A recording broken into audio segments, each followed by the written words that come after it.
Sa pag-usbong ng modernong teknolohiya at sa paglahok ng electronics sa pang-araw-araw na buhay ng mga tao, may ilang pangalan na nananatiling minahal at hindi madaling makalimutan. Sa Pilipinas, isa sa mga tatak na naging bahagi ng kolektibong alaala ng maraming pamilyang Pilipino ay ang Promac Appliances. Marahil sa mga kabataan ngayon, ang pangalang iyon ay hindi kasing kilala gaya ng malalaking multinational brands na nananaig sa mga shopping malls at online marketplaces. Ngunit sa pagbabalik tanaw sa nakaraan, malinaw ang kanyang impluwensya sa mid-range na elektronikong merkado ng bansa noong dekada 90 at unang bahagi ng 2000s. Ang kasaysayan ng Promac ay hindi lamang salaysay ng pag-usbong ng isang kumpanya.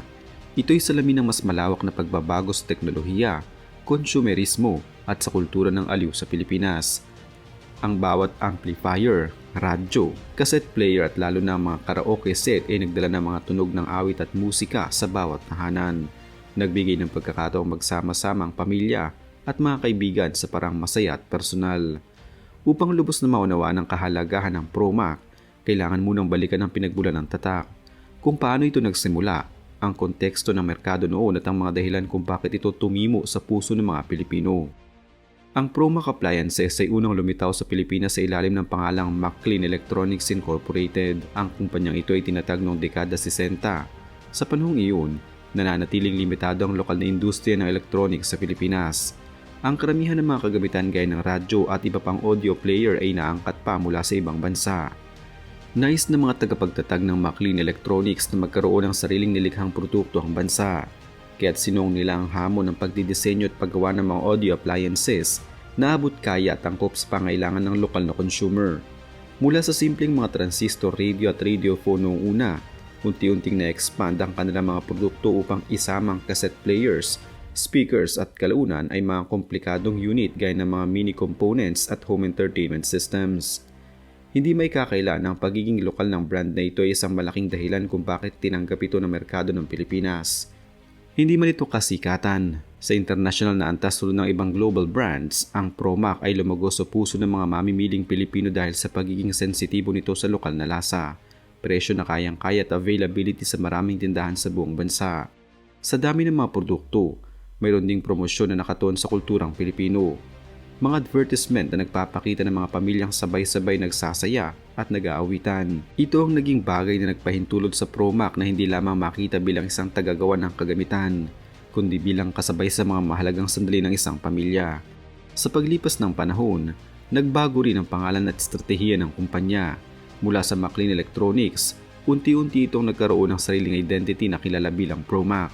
Ang pangalang ito ay nagbigay diin sa profesionalismo at modernong disenyo, pati na rin sa kakayahang magbigay ng mga produkto na tumutugon sa pangailangan ng mga consumer sa Pilipinas. Hindi lamang ito basta isang tatak, naging simbolo ito ng practicality at accessibility sa loob ng mahabang dekada. Noong huling bahagi ng dekada 90 at unang bahagi ng 2000 taon, nakilala ang Promac lalo na dahil sa kanilang mga karaoke systems, isang uri ng aparato na noon ay hindi gaanong kilala o ginagamit ng lahat. Bago pa man sumikat ang mga video game machines, USB karaoke at bago pa uso ang mga streaming platform tulad ng YouTube, ang konsepto ng sariling karaoke machine sa bahay ay isang bagay na nagdadala ng sabayang aliw at kasiyahan sa bawat tahanan. Ang mga Promac karaoke units noon ay karaniwang may tape recorder, dalawang mikropono at malalaking speaker. Ang bawat unit ay may mga control knobs para sa volume, bass at treble. Mga simpleng mekanismo na may direktang koneksyon ang gumagamit. Ito iba sa mga modernong digital units na may mga touchscreens at complex na menu. Sa mga panahong iyon, ang kadalasang ginagamit ng format para sa mga kanta ay ang cassette tape.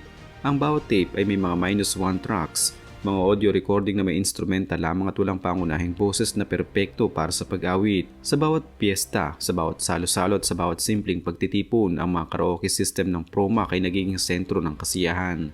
Hindi na kailangang lobas upang magharana o pumunta sa mga malalaking videoke bar, sapat na ang magkaroon ng sariling unit sa sala. Ang tunog ng tape na umiikot, ang pag-click ng mga button at ang sabayang pag-awit ay nagbibigay din sa karanasan ng pagtitipon. Ang dahilan kung bakit mabilis na tinanggap ng mga Pilipino ang mga karaoke systems ng Promac ay hindi lamang dahil sa teknolohiya. Ito'y dahil sa kung paano nito sinasalamin ang mas malawak na aspeto ng kultura ng Pilipino, ang pagmamahal sa musika, ang kasiyahan ng sabayang pag-awit at ang pagpapahalaga sa oras na ginugugol kasamang pamilya at mga kaibigan. Sa klasikong karaoke system, may kani-kaniyang ritual, ang pagpasok ng tape, ang paghanap ng kanta sa pamamagitan ng manual na pagpihit ng mga dial, ang pag-aayos ng volume at sound controls at ang sabayang pagkawit kasamang mga mahal sa buhay. Ang bawat seremonyal na pagpihit at pagklik ay bahagi ng karanasan na hindi malilimutan. Subalit habang lumalago ang teknolohiya, nagbago rin ang landscape ng home entertainment.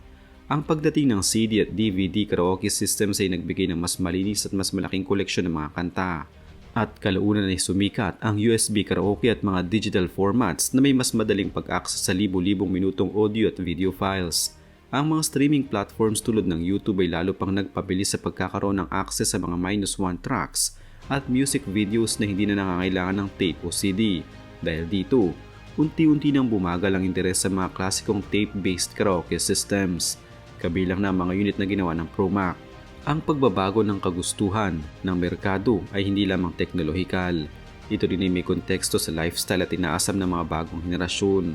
Ang mga millennial at Gen Z na ngayon ay lumaki sa mundo ng internet, mobile phones at instant access sa musika at video. Para sa kanila, mas praktikal ang isang karaoke system na may malaking digital library at madaling i-update kaysa pa sa mga tradisyonal na tape unit na limitado ang kanta.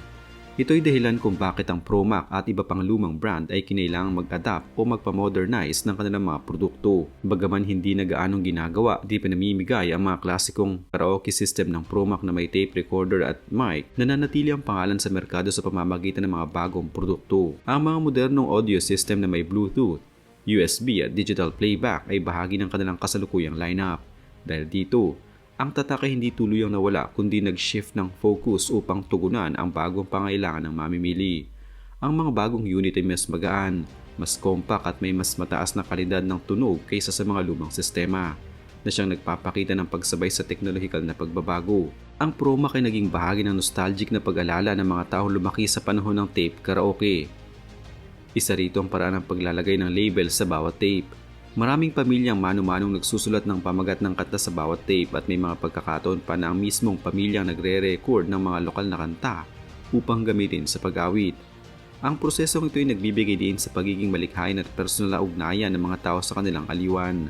Hindi tulad na ngayon na isang click lang ang kailangan para mag-play ng kanta. Noon ay kailangan pang maghanda, magplano at mano-manong mag-setup ng unit. Sa kabilang banda, may mga issue at kontrobersiya ring naitala kaugnay ng mga lumang produkto ng Promac. May ilang mamimili noon ang nagreklamo tungkol sa tibay ng tape mechanisms, partikular na kapag uso ang madalas na paggamit. Dahil sa mekanikal na kalikasan ng tape system, may mga pagkakataon na nagkakaroon ng problema ang mga tape deck. Ang pagkakaipit ng tape o ang pagkasira ng belt na nagpapaikot sa kaset ay ilan lamang sa mga issue na kinaharap. Sa harap ng ganitong mga issue, naging mahalaga para sa mga consumer na magkaroon ng access sa replacement parts ngunit hindi palaging madali o abot kaya ang mga ito. Ito rin ay nagbigay daan sa mas malaking pangailangan para sa mas modernong sistema na hindi gumagamit ng mechanical na tape.